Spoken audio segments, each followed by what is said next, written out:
What is going on, guys? It's Extreme here. I am back, and it is time for another episode of my Road to Max Prestige. Now, I bring out new episodes every single day at 12 p.m. Pacific Standard Time. If you want to know exactly when my episodes go live, you can follow me on Twitter or Facebook. The user names, handles, whatever the fuck they're called, they're on the screen, and of course they're in the description below. So, as I told you guys, today I'm going to be talking about my little brother. And it's a touchy subject here because I want to clarify two things. First of all, when I said my brother is disabled, his disability is not what people think. So let me first clarify that my brother is not physically handicapped. You know, he's not retarded. He's not stupid. Fuck, he's one of the smartest people I know. Okay. His disability affects the way he processes things, the way he processes events in his life, and the way he socially interacts with people. That said, my brother, who is, as of this recording, it's June 30th. I'm doing this recording a little early, you guys, because I'm gonna be a little busy this week. It's June 30th, 2014. My brother's 27 years old. In a few months, he'll be 28 years old. My brother thinks, acts, and lives day to day that of somebody who is between the age ranges of 10 and 15 years old. His disability is very confusing for some people because, as I've said before, my brother suffers from a form of autism that causes this. He was born with this. He's been this way his entire life. He has somewhat blossomed, and by that I mean he used to be a real quiet kid. He's still a real quiet kid in certain situations, but for the most part, he can talk his head off to the point where you want to just choke him out because he won't shut the fuck up sometimes about stuff that makes absolutely no sense to me or that I don't care about. You know,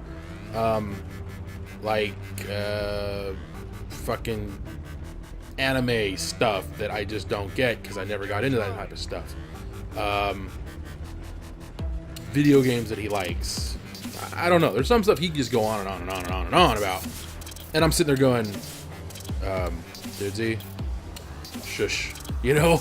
So I love him to death. And I, as you guys know, have responsibility over him. My father, who is his legal guardian, holds the legal power to do anything for my brother.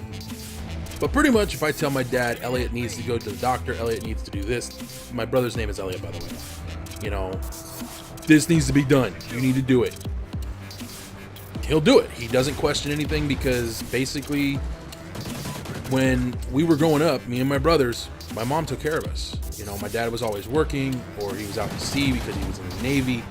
He was rarely ever home. So he never learned how to deal with Elliot, and he never learned Elliot's little quirks and things like that. And Elliot has a lot of them. I mean, he probably has more quirks and little things he does that most people would look at and be like, okay, what the fuck? And that's just Elliot. It's a pain in the ass. But the thing that sucks about his disability is trying to explain it to people. You know, I always sum it up in the sense that just picture you're dealing with someone who's much younger than they look. Because that's pretty much what you have to do. You have to remember, he doesn't understand things like an adult does. He's 27 years old. He's never had sex. He's never had a girlfriend. He may have kissed a girl. I don't know. I can tell you a story, though, that I will never, ever forget. As you guys may or may not know, I used to work for a very well-known movie chain. Fuck it, I used to work for AMC Theaters. And when I worked for the theater, we would get free tickets. That was one of the perks of working there. I don't know if that still happens. I'm pretty sure it is. So we go to see a movie. I don't remember the name of the movie. I don't remember what we saw. No fucking clue. For all I know, it could have been Dude, Where's My Car? I have no clue. So it's me, my brother Eric, and Elliot. And we're going into the theater.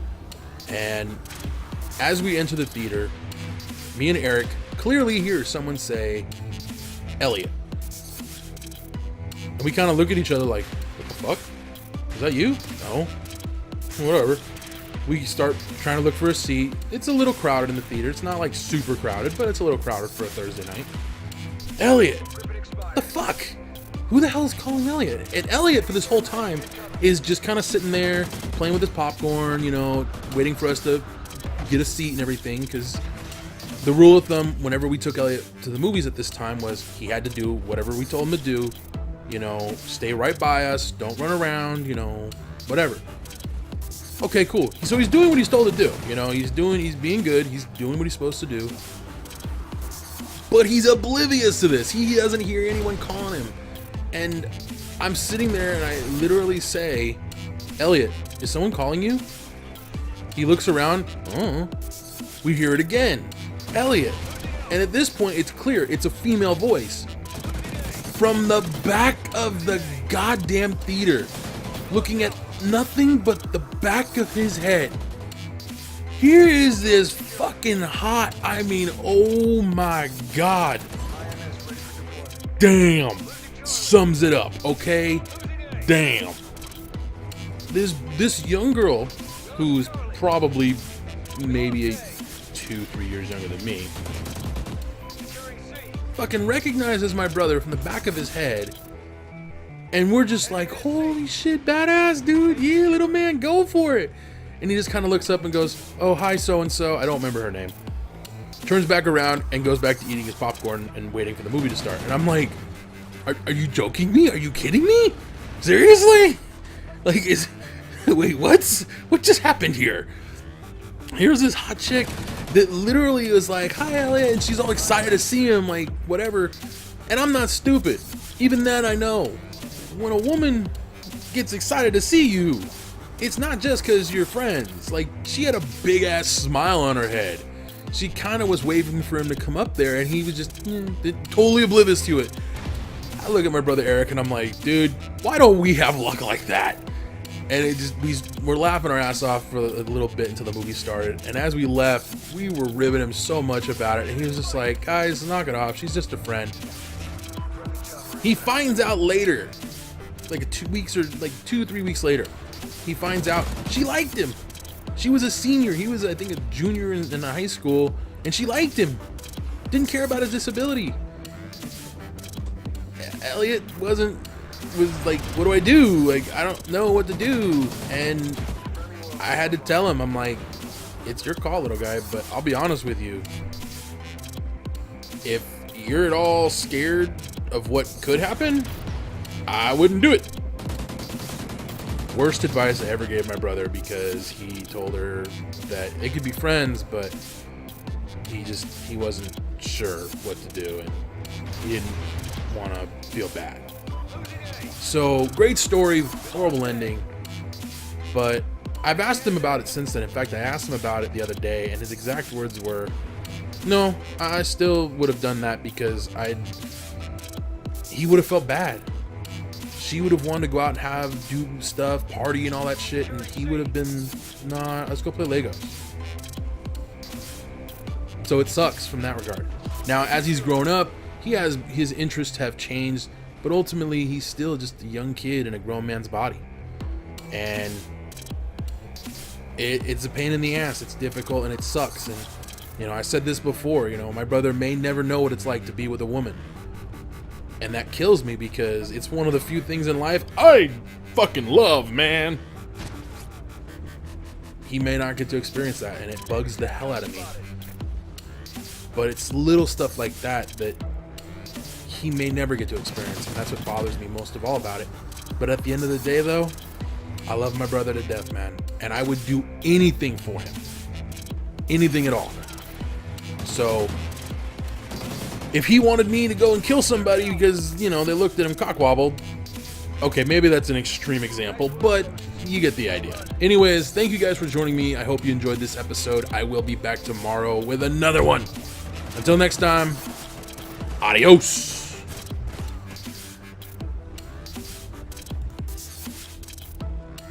I'm a fan of Gabriel Iglesias, and during his Aloha Fluffy special, there's a moment where he kind of was talking about his visit to Saudi Arabia and how, you know, he was talking about Falcon and, you know, take a Falcon home and then bye, Bruno. There goes his dog, Bruno, which is a Chihuahua, if I remember correctly. So, yeah, I thought it was a funny line, and I figured, hey, I'm going to, you know, incorporate some stuff like that into my series and my channel, and there you go. That's why I called it Bye Bruno. Plus, I did say it at the end of the game. In the episode, actually. So, that kind of, you know, put two and two together, and it just made sense to call it that. So, yeah. But it's gone.